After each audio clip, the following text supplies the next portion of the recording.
Mas eu queria te convidar a ler comigo este verso. Na verdade, o Salmo 42, versículo 5, verso 11, e o 43, 5, eles têm as mesmas palavras. Então, o que nós vamos ler aqui, na verdade, são 3 versículos que eles estão reprisados, né? 42, 5, 11, 43, verso 5. Aí, no caso, está na versão da NVI. Mesmo assentado como você está, eu quero convidar você a levantar a sua voz e a ler comigo esse verso. Vamos lá? Por que você está assim tão triste, ó minha alma? Por que está assim tão perturbada dentro de mim? Ponha a sua esperança em Deus, pois ainda o louvarei. Ele é o meu Salvador e o meu Deus. Amém? Nós já temos olhado para esses salmos, né, o 42 e 43, observando que eles retratam uma alma sedenta, mas que ao mesmo tempo está abatida.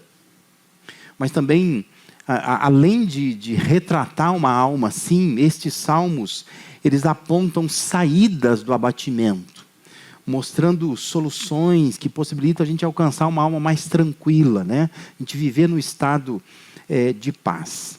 Mas quando nós notamos que, quando a gente soma esses 2 salmos, nós temos um total de 16 versículos. São 11 do 42, mais 5 do 43. Desses 16 versículos, 3 deles é o que nós lemos aqui. É uma espécie de refrão de uma música. E quando a gente canta uma música e repete um refrão, a gente sabe que aquilo ali é uma ênfase daquela música, né? Às vezes, o título da música, o assunto principal da música está no refrão. E aqui nós temos em 16 versos, 3 deles fazendo esse refrão, repetindo as mesmas palavras, reproduzindo uma conversa do salmista com ele mesmo. E quando a gente observa isso, nós temos que concluir que há aqui uma intenção de manter a alma esperançosa, a alma cheia de esperança. Isso porque, em meio aos questionamentos que o salmista faz, o conselho que ele se dá, quando a gente pega essas palavras, esses versos, repetindo as mesmas coisas, e a gente observa qual é o conselho que ele está se dando aí. Ele diz: ponha a sua esperança em Deus. E ainda ele acrescenta uma afirmação cheia de esperança, né? Pois ainda eu louvarei, eu ainda vou louvar ao Senhor. Portanto, o que nós temos aqui é um salmo que tenta instigar a esperança, que está mostrando a necessidade de sermos pessoas de esperança.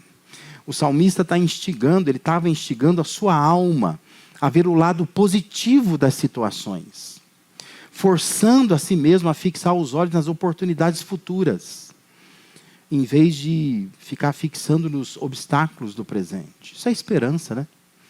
Esperança é quando você não fica só olhando aqui, você começa a olhar para lá na frente. E ao invés de parar nos obstáculos que surgem, você começa a olhar nas oportunidades que podem vir futuramente. Por que a gente sofre tanto, né? Por que a gente, como diz o salmista aqui, vive abatido, triste, esgotados, estressados, ansiosos, depressivos? Basicamente, nós enfrentamos 3 tipos de problemas. O primeiro tipo de problema são os problemas criados. Ou seja, nós criamos problemas. Não criamos? Tem problema que você cria. Você criou. Quando, por exemplo, um jovem não quer dar ouvidos ao pai e à mãe, e namora o menino ou a menina que ninguém quer. Está todo mundo dizendo que não é para namorar aquele menino. Ou não é para namorar aquela menina. E a pessoa insiste naquilo. Aí depois, o tempo passa, casou. Às vezes casou grávida, né? Se antecipou. Aí lá na frente, a pessoa diz assim: ai, estou sofrendo no meu casamento. Isso me deixa para baixo, depressivo, não sei o quê. Esse casamento. Esse problema você criou. Porque lá atrás, você deveria ter dado ouvidos. E não deu. problema criado, entende? Se um pai e uma mãe não disciplinam o filho, não corrige o filho, enquanto é tempo, e depois o filho cresce e dá problema, é um problema criado. Se um pai ou uma mãe acha que não é importante vir na igreja todo domingo, porque vir todo domingo na igreja é muita coisa, né? E a criança vai crescendo nesse ambiente, até o momento que, geralmente na adolescência, o adolescente começa a inventar história para ficar em casa. E a cada domingo vai ser uma coisa. Dor de barriga, dor de cabeça, preciso estudar. Tem uma amiga minha que vai vir aqui, está depressiva, preciso ajudar ela, preciso orar com ela. É tudo espiritual, geralmente os motivos. Já já você tem um filho que não vem mais na igreja. Pai, me ajuda em oração, meu filho desviou do caminho. Esse é um problema que você criou. Você criou esse problema. Você vai sofrer com isso. São problemas criados. Problemas criados são aqueles que nós causamos, né? Aquelas escolhas, aquelas negligências, aquelas contas que a gente faz, né? A pessoa sofre com aquilo. Que eu estou devendo demais, que eu não estou conseguindo pagar o carro. Ora, se você foi fazer uma compra que não cabia no seu orçamento, mas você foi inflado por uma fé gigante, dizendo assim, Deus vai me dar esse carro. E Deus pode dar, eu acredito que Ele pode dar, mas Deus tem que falar isso. E Deus tem que te dar mesmo, não é você ir lá e tomar da mão de Deus, né? Mas você vai, não, que Deus vai abrir o mar vermelho e eu vou conseguir pagar. Depois fica chorando porque eu não consigo pagar o carro. Aí que não sei o que acontece comigo porque eu estou perdendo o carro, está tudo errado na minha vida. O problema é que você criou. Você criou, você buscou isso. Então nós enfrentamos esse tipo de problema, são os problemas criados. Nós criamos problemas. E começa a pensar aí em outros problemas que você sofre, que você tem que pensar assim, eu criei esse problema. Ele não estava lá. Né? Eu criei. Por causa de alguma decisão errada que eu tomei, uma escolha que eu fiz, uma negligência, uma coisa que eu deixei passar. Eu criei esse problema. Outro tipo de problema que a gente enfrenta, e por isso que a gente sofre, são os chamados problemas casuais. São aqueles circunstanciais. São os problemas acidentais, inesperados, imprevistos. Não estava lá, apareceu. Né? De repente apareceu. Uma doença que surge. Não estava lá, não esperava por isso. Cuidava do corpo direitinho, tomava remédios, ia no médico, fazia exames direitinho, apareceu um negócio.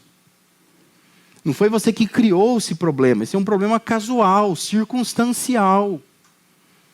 Só que problemas assim tem gente que enfrenta de uma maneira, outros enfrentam de outra maneira. Mas são problemas que nos abatem, mas eles são acidentais, são circunstanciais, são casuais. Eles surgem na vida da gente. A gente sofre com isso. E um outro tipo de problema são os chamados problemas comuns, problemas corriqueiros. A gente sofre muito com eles, né? E todo mundo vai sofrer com ele. O cano estourou em casa. Tem gente que pronto, ai meu Deus do céu, o que eu fiz de errado? Acho que eu faltei no culto domingo. Não deu dízimo mês passado, e agora o cano estourou em casa. E às vezes na mesma semana bate o carro, estoura o cano, morre o cachorro. Pronto. A pessoa sofre com aquilo, ela fica batida com aquilo, ela começa a marcar psicólogo, começa a tomar tarja preta, porque ela diz assim, eu estou mal com isso, tem alguma coisa errada, e está me consumindo. Mas, meu irmão, minha irmã, isso é problema corriqueiro. Todo mundo passa por isso, né?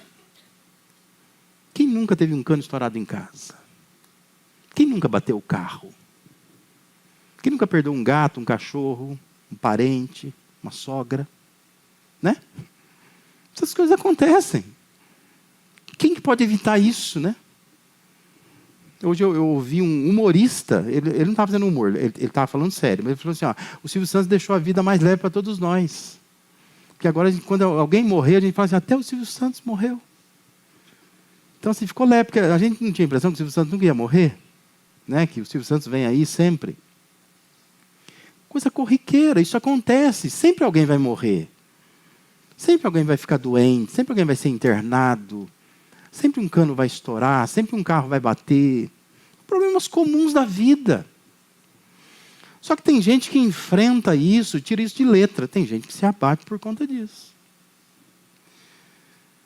Tipos de sofrimento que nós enfrentamos todos os dias, toda semana. Comece a organizar o seu sofrimento, sabe? Quando você sofreu, deixa eu botar uma listinha. Espera aí, deixa eu ver, isso aqui está onde? Que coluna que está?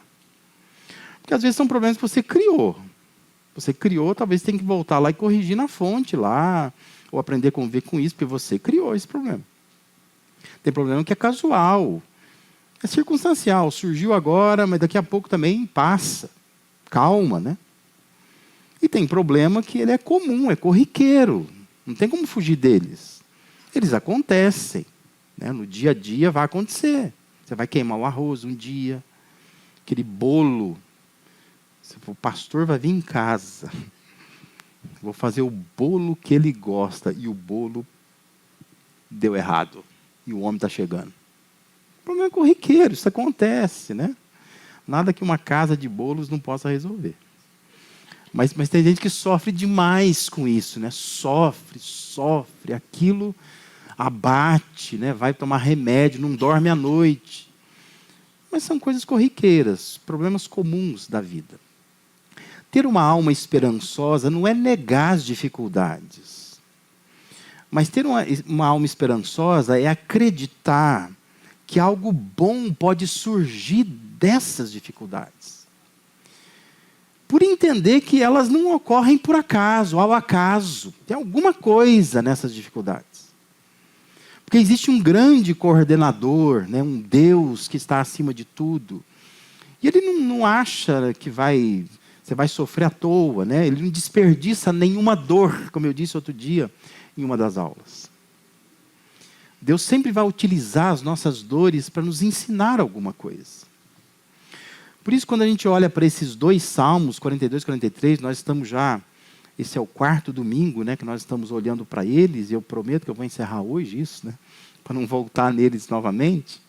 Nós estamos tentando entender um pouco a alma humana, os dramas da alma humana. Quando a gente olha para esses dois salmos, esses salmos eles ressaltam 3 necessidades que eu e você temos para manter a esperança.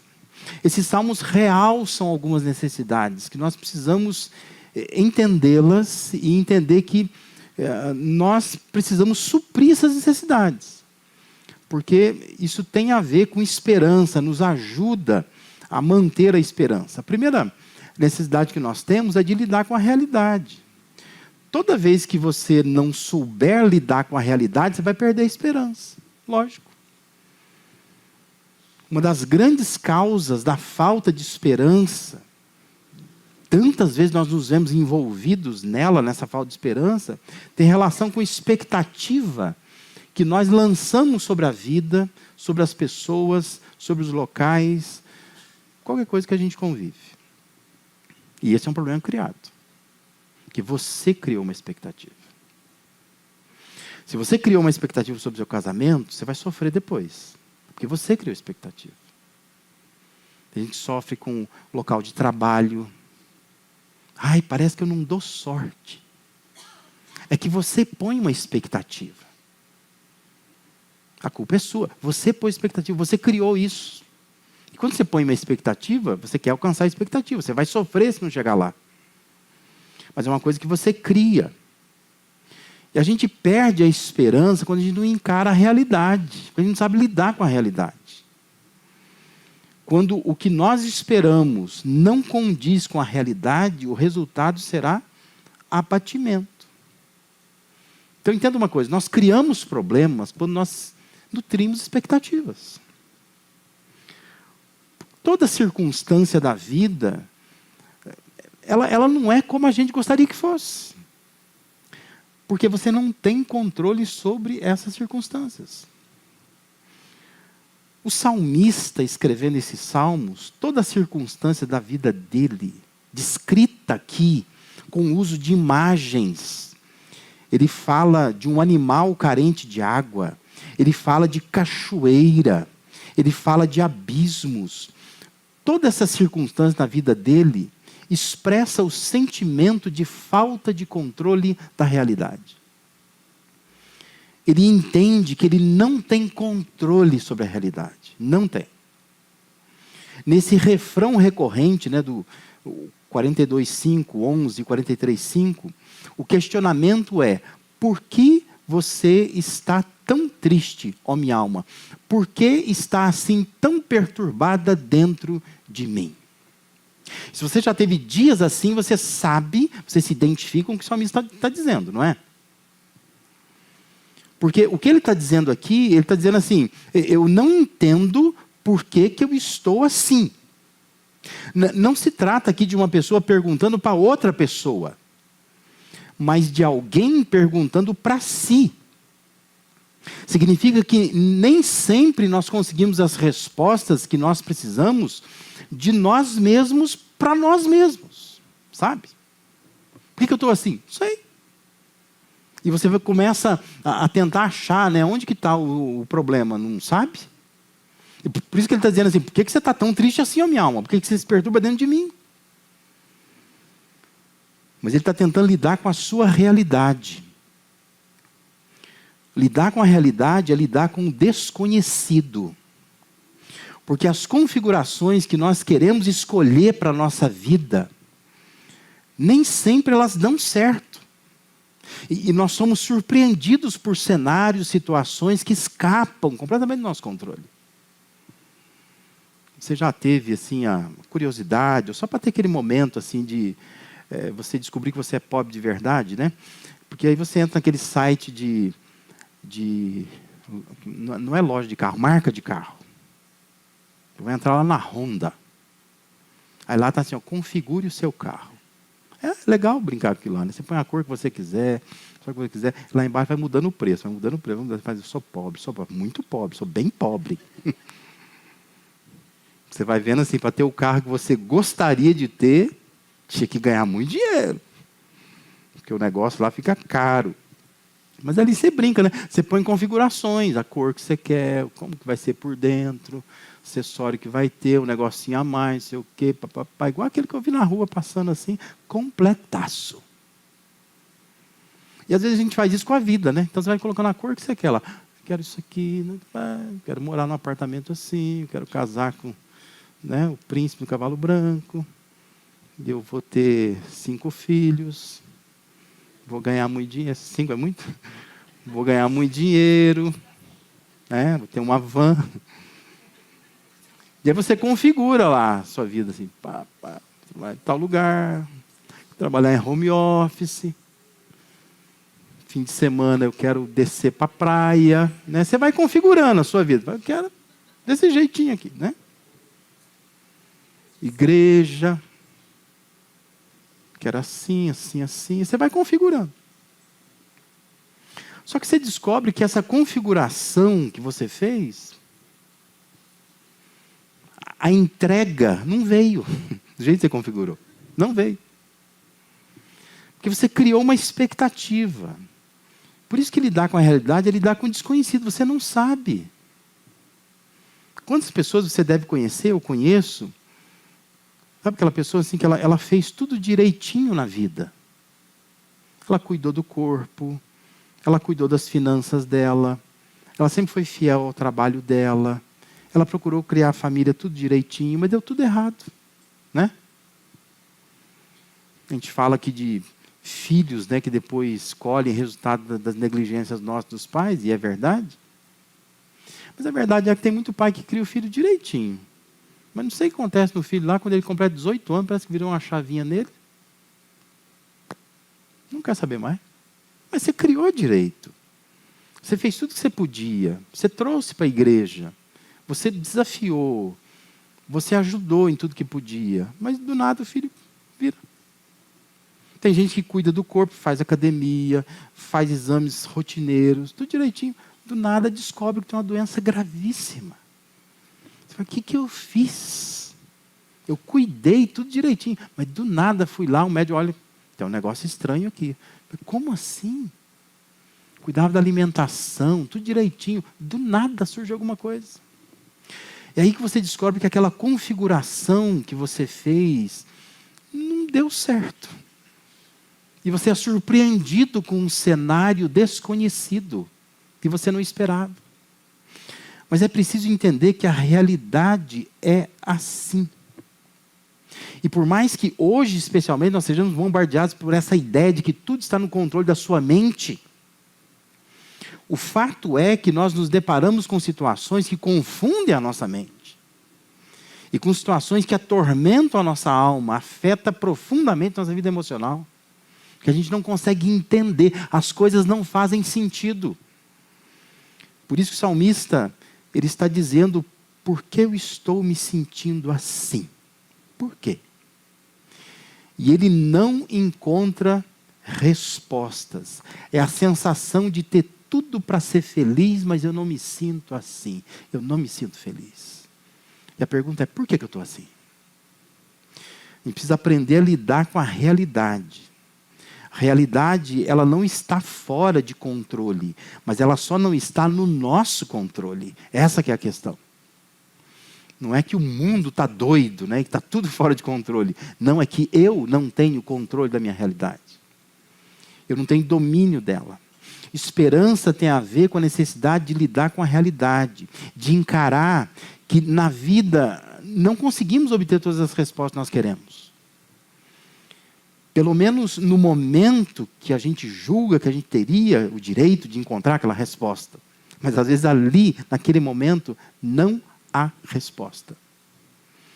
Esperança tem a ver com isso. Nós precisamos aprender a lidar com a realidade. A realidade é assim. Nem sempre você vai entender por que está acontecendo aquilo com você, ou por que você está tão triste assim. Mas é preciso entender que a realidade é esta. Ela está fora do seu controle.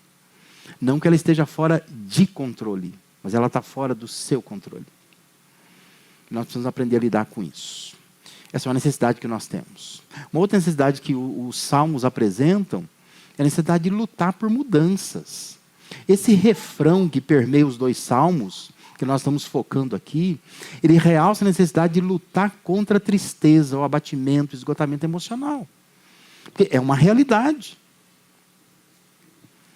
Ninguém vai viver alegre o tempo todo. Por mais, né, que você encontre a pessoa parece estar sempre sorrindo, alegre, brincando com todo mundo. Mas há momentos que você vai sentir tristeza, abatimento, esgotamento emocional. E esses salmos, especialmente esse refrão que se repete, ele foca isso, né? Há uma necessidade de lutar contra isso. O conselho, a exortação que o salmista dá para si é: ponha a sua esperança em Deus. Olhe para Deus, põe esperança em Deus. Não fica abatido, não fica entregue, rendido ao sofrimento. Mas coloque a sua esperança em Deus.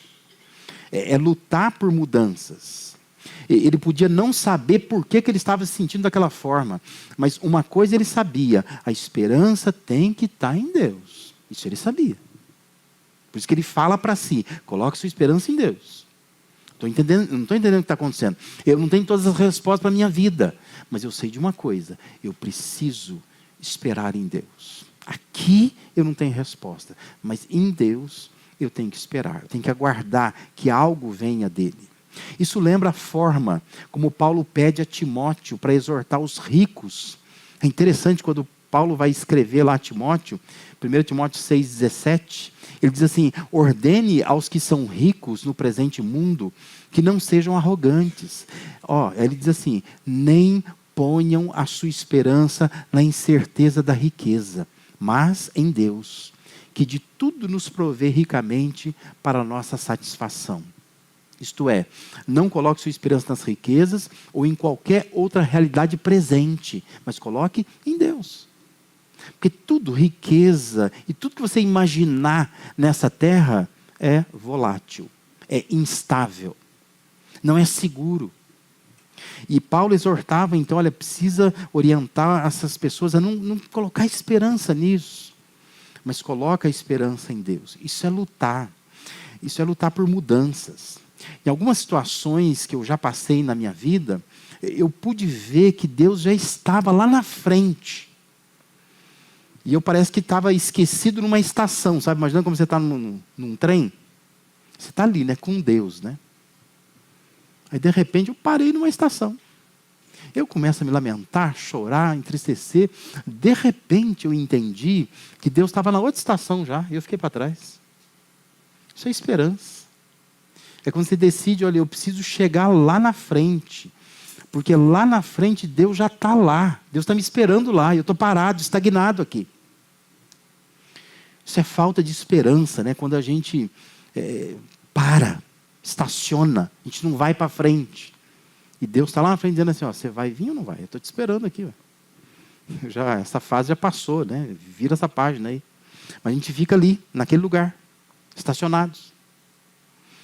Esperança tem a ver com a percepção de que Deus já está lá na frente. Deus já se adiantou. Ele está nos esperando em outra estação. A gente não pode ficar parado aqui. Nós precisamos lutar para chegar onde Deus está. Esperança tem a ver com uma conexão com Deus. Eu preciso me conectar com Ele. Mudar não é algo fácil. Mas Deus, Ele quer nos conduzir a um próximo nível, a um nível mais elevado. Ele quer nos dirigir para uma estrada de crescimento. E muitas vezes a tristeza, o abatimento, o esgotamento nos priva disso. O mais complicado é quando Deus ele muda a nossa vida, mas nós não deixamos Ele nos mudar.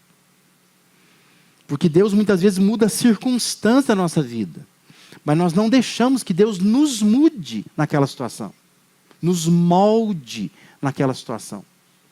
E não nos transforme como Ele quer transformar.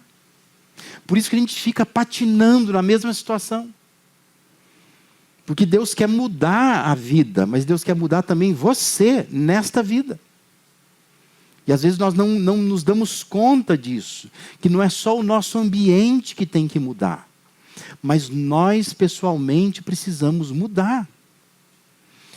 Porque Deus ele pode estar querendo te levar para um lugar que você não está preparado para lidar com isso. Por isso Deus não quer mudar só as circunstâncias, Deus quer mudar você. Porque Ele vai te levar para frente. Só que Ele precisa te preparar para isso. Então, às vezes, Deus mudou a vida, mas a gente não muda. A gente continua o mesmo, numa estação diferente. A alma esperançosa olha para frente, para aquilo que ainda pode acontecer. A alma esperançosa não estaciona por causa de tudo que já houve, que já aconteceu, mas luta para enxergar o que ainda pode haver, o que ainda pode acontecer na trajetória. Isso é esperança. Esperança olha para frente, não olha para trás. Desesperança é parar e ficar olhando para trás o tempo todo, que já aconteceu na minha vida, e lamentar aquilo. Mas esperança é quando você olha para frente e pensa em o que Deus tem ainda para mim, lá na frente. Então eu preciso caminhar, eu preciso lutar para sair desse estado. Lutar é uma necessidade para manter a esperança. Nós precisamos lutar. Os salmos nos fazem pensar nisso. É necessário lutar. Não é para se entregar, não é para ficar simplesmente abatido, chorando, na cama, tomando remédio, sem nenhum tipo de reação. A reação do salmista é, espera em Deus, põe a sua esperança em Deus. Ele está dizendo, eu estou lutando, eu não estou entendendo, por que eu estou tão triste assim? Mas uma coisa eu sei, eu preciso colocar a minha esperança em Deus, eu tenho que avançar. Eu preciso lutar para que isso aconteça. E uma terceira necessidade que o Salmo acaba apontando para nós, é a necessidade de louvar de coração, com o coração. Esse refrão insistente que está registrado aí nos versículos 5 e 11 do Salmo 42, no 5 do 43, justificam esse esperar em Deus, porque ele diz, a justificativa é, porque eu ainda vou louvar a Deus. Essa é a justificativa. Por isso que ele diz para si mesmo, espera em Deus, porque ainda eu vou louvar a Deus. Ele estava simplesmente dizendo que ainda ia ficar alegre e cantar? Não, não é isso que ele está dizendo. A afirmação dele significava: a angústia da minha alma ainda vai se encontrar com o alívio de Deus. É isso que ele está dizendo. Por isso ele está dizendo: espera em Deus, porque ainda você vai louvar a Deus. Ainda eu vou encontrar o alívio que só em Deus tem. Ainda eu vou entender que o mais importante não é o que eu passo na vida, mas como o que eu passo me leva, aonde me leva, como que ele me lança para mais perto de Deus. Como afirmava no versículo 4, Salmo 43, né, ele diz: ele é a fonte da minha alegria. Isso é mais importante. Os momentos que eu passo na vida, muitas vezes, me fazem perceber que só Deus pode me dar alegria. E tem hora que é isso mesmo, sabe? Às vezes eu falo para alguns casais que eu aconselho: ah, pastor, não estou vendo mais alegria no meu casamento. Eu disse: mas não é para ter alegria mesmo. Porque às vezes o casamento virou o seu bezerro de ouro, o seu Deus. A coisa que você se prostra, que você venera. Deus não é mais a sua alegria. Às vezes o filho é toda a sua alegria. O trabalho é toda a sua alegria. Mas Deus quer ser a fonte da sua alegria. Por isso, louvar nesse contexto é se entender com Deus. É isto. Eu ainda vou me encontrar com Deus. Eu ainda vou me entender com Ele, porque eu não estou me entendendo com Ele. Eu estou questionando muito. A gente é muito religioso, né? Muito certinho, muito educado. Então, assim, a gente quer sempre dizer assim: não, eu confio em Deus. Mas, na verdade, lá no fundo, no fundinho mesmo, você não confia em coisa nenhuma. É que você está com medo de que, se você questionar muito a Deus, a coisa vai piorar ainda mais. Mas, na verdade, você não está se entendendo com Deus. Lá no fundo você está dizendo assim: Deus, eu não estou entendendo por que o Senhor está fazendo isso comigo. Ai, que raiva que eu estou do Senhor. E se eu realmente achasse que a coisa não ia piorar, se eu encontrasse Deus, eu ia pegar no pescoço dele. Falar: o que o Senhor está fazendo com a minha vida? Louvar nesse contexto é se entender com Deus. É dizer assim: espera em Deus, porque eu ainda vou me entender com Ele. Eu ainda vou louvar a Deus. Eu ainda vou caminhar com Deus. É sair do estado de conflito e ter paz verdadeira com Deus. É ter paz com aquilo que Ele está permitindo acontecer em nossa vida. Louvar é expressar de coração que nós encontramos satisfação plena em Deus. Louvar é o contrário de se queixar, de murmurar, de reclamar por aquilo que está ocorrendo. Louvar é se aquietar nos braços de Deus. É ir até a presença dEle para encontrar o alívio e o descanso que a nossa alma tanto precisa. E que só encontra nele. Louvar é demonstrar estar feliz com Deus. Estou feliz com Deus. Não é isso que a gente faz, né? Quando você acorda de manhã, você está feliz com Deus. Você começa a cantar. Porque você está louvando a Deus, você se entendeu com Deus, você está alegre. O salmista estava escrevendo que não entendia algumas coisas, ele não entendia o seu próprio abatimento, ele não conseguia todas as respostas que ele queria, mas ele estava convicto de que precisava colocar sua esperança em Deus, porque ainda ele ia alcançar harmonia com Deus. Eu ainda vou me entender com Deus, eu vou louvá-lo, vou ficar feliz com Ele. Essa era a esperança que ele estava tentando nutrir no seu coração. Louvar é confiar que o futuro reserva boas coisas. Porque Deus está cuidando de todas as coisas. Louvar é confiar de todo o coração. A vida, ela pode estar fora do nosso controle, mas ela não está fora do controle de Deus. Não está. E louvar é isso, é quando você confia de todo o coração que Deus, Ele está no controle, embora eu não esteja. Eu ainda vou louvá-lo. É quando nós entendemos que Deus está mais preocupado com o nosso crescimento do que com o nosso conforto. É quando eu entendo assim que Deus não quer me dar conforto o tempo todo. Mas o que Deus quer é que eu cresça. E Deus vai usar as armas necessárias para que eu possa crescer. E muitas vezes é por um caminho espinhoso de dor que nós vamos crescer.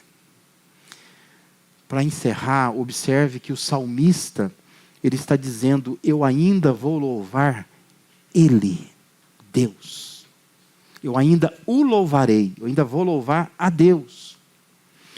Todo abatimento, tristeza, confusão emocional, incompreensão das circunstâncias, tudo isso te afasta de desfrutar da segurança da presença de Deus.